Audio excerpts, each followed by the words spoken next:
Bonjour à tous et bienvenue dans la Brève Sportive. Présent aux côtés de Lounès Attab lors de la conférence bilan après ses 1 an à la tête de la direction technique nationale, le colonel Koné Mamadou s'est expliqué concernant la gestion des équipes de jeunes. Accusé par certaines personnes de tenir les sélections jeunes entre ses mains, le troisième vice-président de la FIFA s'est inscrit en faux. Je ne suis pas un novice dans la chose, je ne suis pas quelqu'un qui soit à la fédération pour comment on appelle, penser à ses intérêts personnels. Vous le connaissez très bien. Donc je pense que ce genre de propos, je n'y prends pas, je prends ça avec des pincettes parce que j'estime que chacun peut savoir la vérité s'il veut.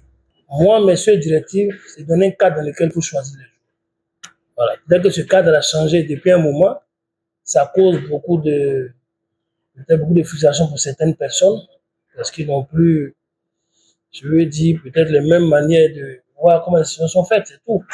Je ne suis pas un Manitou, je suis un passionné de football, je suis à la fédération, on m'a confié des tâches que j'essaie d'exercer avec ma modeste personne.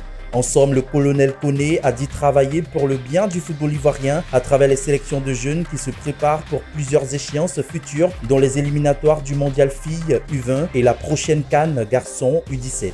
Le trophée original de la FIFA Coupe du Monde a fait escale à Abidjan le mardi 3 février dans le cadre du traditionnel trophée tout initié en prélude du mondial 2026 co-organisé par le Canada, le Mexique et les États-Unis. Accueilli à l'aéroport Félix Houphouët-Boigny, le trophée a été présenté lors d'une cérémonie officielle en présence du ministre des Sports Hadji Silasmet, du président de la FIFA Yassine Idriss Diallo et de l'ancien international Marcel Desailly. Après quoi, il a fait un tour chez le chef de l'État Alassane Ouattara à la suite d'une audience spéciale. Cette escale confirme la place de la Côte d'Ivoire sur l'échiquier du football mondial. Le trophée a poursuivi sa tournée avec une exposition au Sofitel Hôtel Ivoire mêlant sport, culture et ferveur populaire.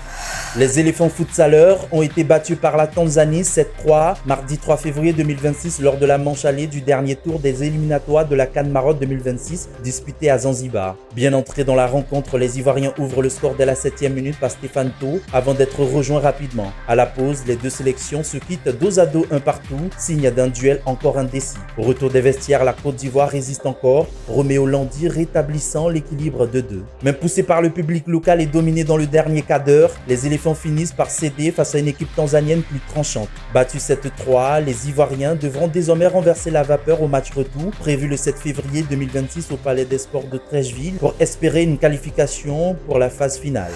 Réunis samedi 31 janvier 2025 au stade Laurent Pokou de San Pedro, 180 jeunes, filles et garçons des catégories U14, U16, U18, U20 et seniors venus de San Pedro, Grand Bérébi, Tabou, de la SOGB, de Gabiadji, de Sassandra et de Touy ont pris part à la finale régionale de détection des talents jeunes 2026 organisée par la Fédération ivoirienne d'athlétisme. 19 épreuves figuraient au programme, mêlant course, saut, lancer et relais. L'enjeu de cette compétition était d'identifier les profils les plus prometteurs afin d'assurer la relève et de poser les bases d'une future génération de champions de l'athlétisme ivoirien. Les meilleurs profils seront retenus pour prendre part à la grande finale nationale de détection prévue à Abidjan. La Côte d'Ivoire sera au rendez-vous de la première compétition africaine de tennis de table de l'année. Du 7 au 9 février prochain à Benghazi en Libye, le champion national Dosso Ben Moussa portera les couleurs ivoiriennes lors du tournoi ITTF Africa 2026. Un défi de taille pour le pongiste ivoirien déterminé à confirmer son statut sur la scène continentale. À Benghazi, Dosso Ben Moussa tentera de faire rayonner le tennis de table ivoirien et d'inscrire la Côte d'Ivoire parmi les nations qui comptent dans la discipline en Afrique. Si au football, le tacle vise à déposséder un adversaire de son ballon en utilisant le pied, pas une glissade, souvent, il peut être assassin. Regardez donc.